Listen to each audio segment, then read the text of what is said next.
Hello everyone. तो आज discuss करने वाले हैं एक मोस्ट इम्पॉर्टेंट टॉपिक सभी टीचिंग एग्ज़ाम्स के लिए, न्यू एजुकेशन पॉलिसी 2020, नई राष्ट्रीय शिक्षा नीति 2020। कुछ मेन पॉइंट्स देखेंगे जहां से एग्ज़ाम बने हैं और आगे बन सकते हैं। ब्रीफली सारी थ्योरी का निचोड़ इसमें मेंशन किया गया है। तो चलिए स्टार्ट करते हैं मेन पॉइंट्स। सबसे पहला पॉइंट जो आपको ध्यान रखना है वो है 29 जुलाई 2020 एक डेट है। इसी डेट को प्रधानमंत्री मोदी जी द्वारा इस NEP 2020 को मान्यता प्रदान की गई थी अंडर द चेयरमैनशिप ऑफ कस्तूरी रंजन। ठीक है, इसके चेयरमैन कौन है? डॉक्टर कस्तूरी रंजन। ये इसरो के चीफ भी रह चुके हैं। 29 जुलाई 2020 और चेयरमैन है डॉक्टर कस्तूरी रंजन। नेक्स्ट पॉइंट है, अब तक इंडिया में 3 एजुकेशन पॉलिसी आई है। जो पहली आई थी 1968, सेकंड आई है 1986 और थर्ड 2020 जो अभी आई है। ठीक है, तो जो अभी वाली जो 21st सेंचुरी की फर्स्ट एजुकेशन पॉलिसी अगर पूछा जाए तो वो ये है NEP 2020। फर्स्ट आई थी 1968, इसी को उल्टा कर दो 86 को तो 86 हो जाएगा। सेकंड 1986 और अभी थर्ड 2020 में जो आई है 3 एजुकेशन पॉलिसी। नेक्स्ट जो सबसे इम्पोर्टेंट पॉइंट पूछा जाता है कि जो NEP 2020 है ये किस एजुकेशन पॉलिसी का रिप्लेसमेंट है। तो ये जो सेकंड एजुकेशन पॉलिसी आई थी 1986, इसी को मॉडिफाई और रिप्लेस किया गया है न्यू एजुकेशन पॉलिसी 2020 में। ठीक है, आफ्टर 34 ईयर्स एजुकेशन सिस्टम में काफ़ी बड़ा चेंज देखने को मिला है। 86 से लेके 2020 तक 34 ईयर्स होते हैं। तो ये क्वेश्चन भी आ सकता है। 34 ईयर्स बाद आई है, पहले 1986 थी, उसी को रिप्लेस और मॉडिफाई करके NEP 2020 में चेंज किया गया है। नेक्स्ट ये सबसे ज़्यादा इंपॉर्टेंट पॉइंट है कि जो अब MHRD है उसका नाम बदल के एजुकेशन मिनिस्ट्री कर दिया गया है। एजुकेशन मिनिस्ट्री का ओल्ड नाम क्या था? MHRD, और अब क्या है? Education ministry. ठीक है, ये सबसे बड़ा चेंज जो हुआ है ये हुआ है। अब तक जो स्ट्रक्चर फॉलो करते आ रहे हैं हम लोग 10+2 का, कि पहले 10th फिर 11th और 12th 2 साल अलग से, उसको चेंज कर दिया गया है 5+3+3+4। ये फॉर्मूला आपको ध्यान रखना है। पहले 10+2 तक 6 से लेके 18 साल तक के बच्चे कवर होते थे। अब 3 से लेके 18 साल तक के बच्चों के लिए ये स्ट्रक्चर बनाया गया है 5+3+3+4। ये फॉर्मूला आपको ध्यान रखना है, बहुत बार पूछा जा चुका है। ये देखिए, पहले क्या था? 10th क्लास तक 6 से 16 साल तक के बच्चे, फिर 16 से 18 साल तक के बच्चे 11th और 12th। अब 3 से 18 साल तक के बच्चों के लिए ये न्यू ड्राफ्ट तैयार किया गया है 5+3+3+4। एक एक करके हम इन सबको समझेंगे। जो ये फॉर्मूला है इसमें जो पहली स्टेज है 5 साल जिसमें कवर होते हैं उसका नाम है फाउंडेशनल स्टेज। जो सेकंड स्टेज है जिसमें 3 साल कवर होते हैं वो है प्रिपरेटरी स्टेज। तो थर्ड स्टेज है जिसमें 3 साल कवर होते हैं वो है मिडिल स्टेज। और फोर्थ स्टेज है जिसमें 4 साल कवर हो रहे हैं वो है सेकेंडरी स्टेज। ठीक है, एक एक करके हम इन सब के बारे में पढ़ने वाले हैं। तो फर्स्ट है फाउंडेशनल स्टेज जिसमें 5 साल कवर होते हैं, 3 से लेके 8 साल तक के बच्चे इसमें आते हैं। इसको भी फाउंडेशनल में 2 में डिवाइड किया गया है, 3 से 6 साल तक के लेके फिर 6 से 8 साल तक के। 3 से 6 साल के बच्चे आते हैं अर्ली चाइल्डहुड केयर में, जहाँ उन्हें आंगनबाड़ी, बाल वाटिका वगैरह में शिक्षा दी जाएगी। और फिर सेकंड है फर्स्ट क्लास और सेकंड क्लास। यहाँ पे बच्चे का कोई एग्ज़ाम नहीं होगा, रीजनल लैंग्वेज में उन्हें शिक्षा दी जाएगी, हर प्रकार की उन्हें शिक्षा दी जाएगी, mentally, socially, emotionally, health care, सब चीज़ों का उनका ध्यान रखा जाएगा। फ्री एजुकेशन उन्हें दी जाएगी। ये फाउंडेशनल स्टेज है, मतलब इसमें बच्चे की बुनियाद बनती है। ठीक है, बुनियादी स्टेज है ये। फर्स्ट 3 से लेके 6 साल तक आंगनबाड़ी और बाल वाटिका स्टेज है। उसके बाद फर्स्ट और सेकंड क्लास में कवर होती है 3 से लेके 8 साल तक। सेकंड स्टेज है प्रिपरेटरी स्टेज। इसमें क्या होगा? पहले सेकंड क्लास तक कोई एग्ज़ाम नहीं होते थे बच्चों के, अब एग्ज़ाम स्टार्ट हो जाएंगे यहाँ से। प्रिपरेटरी स्टेज की एज है 8 से 11। इसमें थर्ड क्लास, फोर्थ क्लास और फिफ्थ क्लास इसके अंडर आती है। थर्ड क्लास से एग्ज़ाम स्टार्ट हो जाते हैं और फिफ्थ क्लास तक हमें बच्चे पे कोई लैंग्वेज नहीं थोपनी है। उसे जिस भाषा में पढ़ना है, जो भाषा उसने बचपन से सीखी है उसी में उसे शिक्षा दी जाएगी। उस पर कोई भी लैंग्वेज नहीं थोपी जाएगी कि तू इंग्लिश पढ़ या तू हिंदी पढ़, कुछ नहीं। उसे मदर टंग में शिक्षा दी जाएगी 5th क्लास तक। ठीक है, इसका नेक्स्ट स्टेज है थर्ड स्टेज, मिडिल स्टेज। इसमें 11 से 14 साल के बच्चे आते हैं, 3 साल इसमें कवर होते हैं, 6th क्लास, 7th क्लास और 8th क्लास। ठीक है। अब 6th क्लास से क्या है, उसका कोई वोकेशनल कोर्स स्टार्ट हो जाएगा। वोकेशनल कोर्स मतलब हाथ का कारीगर बनेगा बच्चा। कुछ ऐसी उसे शिक्षा दी जाएगी जिससे वो आगे जाके व्यवसाय के रूप में चुन सके, कोई भी ऐसी शिक्षा जिससे वो कुछ अर्निंग कर सके। ठीक है, ऐसे 6th क्लास से स्टार्ट हो जाएगी। उसके बाद उसे कुछ और भाषाएं भी चूज़ करनी पड़ेगी, जैसे हिंदी या कोई इंग्लिश या संस्कृत या कोई रीजनल लैंग्वेज उसे एज अ सब्जेक्ट भी चूज़ करना पड़ेगा 6th क्लास से। तो वोकेशनल कोर्स 6th क्लास से स्टार्ट होंगे। ठीक है। 4th स्टेज है सेकेंडरी स्टेज। यहाँ पे ही सबसे ज़्यादा चेंज हुआ है। पहले क्या था कि 10th के बाद 11th क्लास से कोई भी स्ट्रीम चूज़ करनी होती थी, जैसे किसी को नॉन मेडिकल लेनी है, मेडिकल लेनी है, आर्ट्स लेनी है, कॉमर्स लेनी है, बट अब सब ख़त्म कर दिया ये। और 9th 10th 11th 12th इसको सेकेंडरी स्टेज में रखा गया है। यहाँ पे बच्चा कोई भी अपनी पसंद के सब्जेक्ट ले सकता है। हिस्ट्री के साथ वो केमिस्ट्री पढ़ सकता है, मैथ्स के साथ वो कुछ भी पढ़ सकता है। जो सब्जेक्ट उसे अच्छे लगते हैं वो ही वो चूज़ कर सकता है।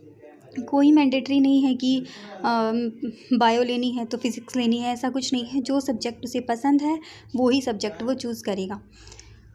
स्ट्रीम सिस्टम बिल्कुल ख़त्म कर दिया गया है, बहुत बड़ा स्टेप है ये। तो ये 4 स्टेजेस थी। पहली फाउंडेशनल स्टेज थी जिसमें 5 साल के बच्चे 5 साल तक बच्चे आ रहे हैं और उनको एक्टिविटी बेस्ड लर्निंग दी जा रही थी, कोई एग्ज़ाम नहीं हो रहे थे। सेकंड है जो 3 वो प्रिपरेटरी स्टेज, उसमें प्ले बेस्ड एक्टिविटीज़ और मतलब कुछ क्लासरूम रिलेटेड ही उसे कुछ सिखाया जाएगा। उसके बाद 3rd स्टेज थी मिडल स्टेज। यहाँ पे उसके कुछ लर्निंग एग्ज़ाम स्टार्ट हो जाते हैं, कुछ और मैथमेटिक्स उसे नंबर का ज्ञान लर्निंग उसे दी जाएगी, ऐसी सोशल साइंस वगैरह की। उसके बाद है ये सेकेंडरी स्टेज, इसमें वो उसे हर सब्जेक्ट चूज़ करने की फुल फ्रीडम होगी। तो आपको ये 5+3+3+4 वाला फॉर्मूला ध्यान रखना है और इन स्टेजेस के नाम क्रम वाइज आपको याद रखने हैं। ठीक है। नेक्स्ट पॉइंट है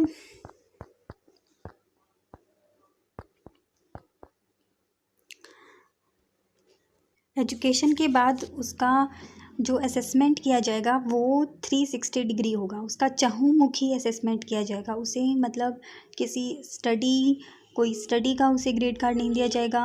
उसे स्टडी के साथ साथ स्पोर्ट्स में वो कैसा है, सिंगिंग में कैसा है, डांसिंग कैसा है, किसी बच्चे का कुछ अच्छा है, किसी बच्चे का कुछ अच्छा है, तो चारों तरफ से उसकी चीज़ें जो है वो मेंशन की जाएगी। उसे 360 डिग्री का ग्रेड कार्ड दिया जाएगा। ठीक है। और इसमें ये 4 वर्ड आपको ध्यान रखनी है, फिज़िकल, मेंटल, सोशल, इमोशनल। ये काफ़ी बार ऑप्शंस में आते हैं। इनके साथ एक साइको सोशल वर्ड ऐड हो जाता है जो गलत है। इसमें 4 ही कंटेंट है, फिज़िकल, मेंटल, सोशल, इमोशनल। ठीक है। 360 डिग्री का उसे होलिस्टिक असेसमेंट उसकी करनी है चारों तरफ से।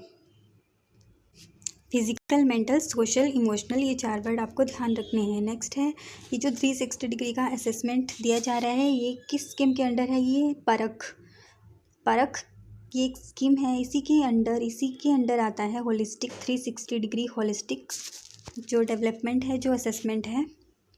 इसकी फुल फॉर्म बहुत पूछी जाती है एग्ज़ाम में। परख की फुल फॉर्म है performance assessment review analysis knowledge holistic development. ठीक है।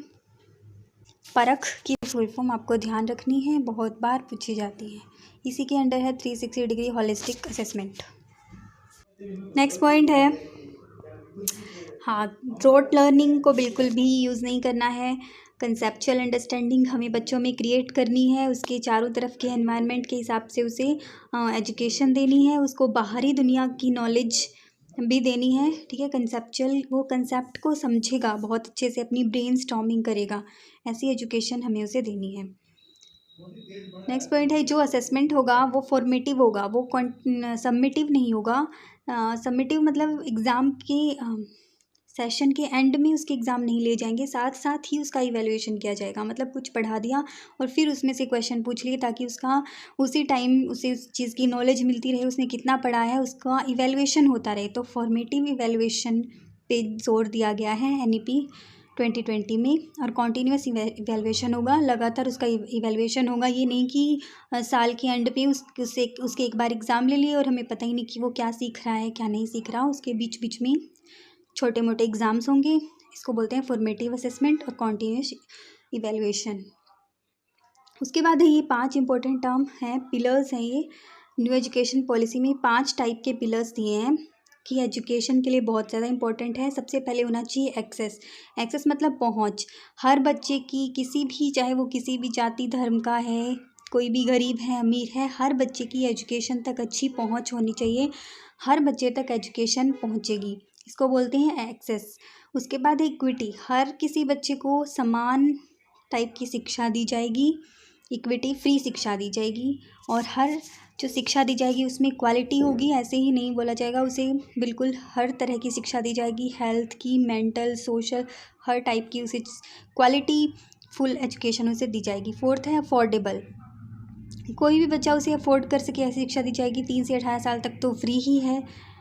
और लास्ट है अकाउंटेबल, बहुत ज़्यादा ऐसी शिक्षा उसे दी जाएगी जिससे वो कुछ कर सके आगे, कुछ ना कुछ अपने हाथ का कारीगर बने, अकाउंटेबिलिटी कर सके। तो 5 पिलर्स ये आपको ध्यान रखने हैं, बिल्कुल क्रम में आपको याद रखनी है। एक्सेस है, इक्विटी है, क्वालिटी है, अफोर्डेबल है, अकाउंटेबल है, ये आपको ध्यान रखना है। ऑप्शंस देके पूछा जाता है और इनमें कुछ 1-2 ऑप्शंस और ऐड कर दिए जाते हैं, फिर कंफ्यूज हो जाते हैं। तो आपको ये 5 पिलर्स हैं, ये याद रखने हैं, एक्सेस, इक्विटी, क्वालिटी, अफोर्डेबल और अकाउंटेबल। ठीक है, उसके बाद क्या है, ग्रोथ रेशो की बात की गई है जीडीपी की, ये 6% तक करना, 2030 तक इसको 6% तक इंक्रीज़ करना है। ठीक है, सेंट्रल गवर्नमेंट और स्टेट गवर्नमेंट मिलके जीडीपी का जो रेट है वो 6% तक पहुंचाएंगे 2030 तक। ठीक है, ये भी बोला गया है एनईपी में। नेक्स्ट है ये एबीसी, इसकी फुल फॉर्म पूछी जाती है काफ़ी, इसका भी जिक्र एनईपी में हुआ है। इसमें क्या है कि कोई भी बच्चा है वो बड़े बड़े जब इंस्टीट्यूट में एडमिशन लेने जाता है तो उसके पास फ़ीस वगैरह की कमी हो जाती है। तो अब ऐसा कुछ नहीं होगा, जब वो पहले पढ़ रहा होगा तो कुछ जो अर्निंग उसकी होगी वो डिपॉजिट की जाएगी और फिर किसी बड़ी यूनिवर्सिटी में उसे ट्रांसफ़र कर दिया जाएगा, जिससे उसे बहुत आसानी से कहीं भी किसी भी बड़ी यूनिवर्सिटी में जहाँ वो एडमिशन लेना चाहता है उसे आसानी से मिल जाएगा। यहाँ से एबीसी की फुल फॉर्म पूछ जाती है एकेडमिक बैंक ऑफ क्रेडिट, ये आपको ध्यान रखना है। ठीक है, तो ये था एनईपी, ब्रीफली हमने इसको देखा है। जो जो मेन चीज़ें क्वेश्चन में आती है, जहाँ से क्वेश्चन पुट होते हैं, वो चीज़ें हमने देखी है। आप इसको एक बार देख लीजिएगा, बिल्कुल ईजी है, सारे क्वेश्चन आपके अटैम्प्ट हो जाएंगे इसको पढ़ने के बाद। ठीक है, तो मिलते हैं नेक्स्ट वीडियो में।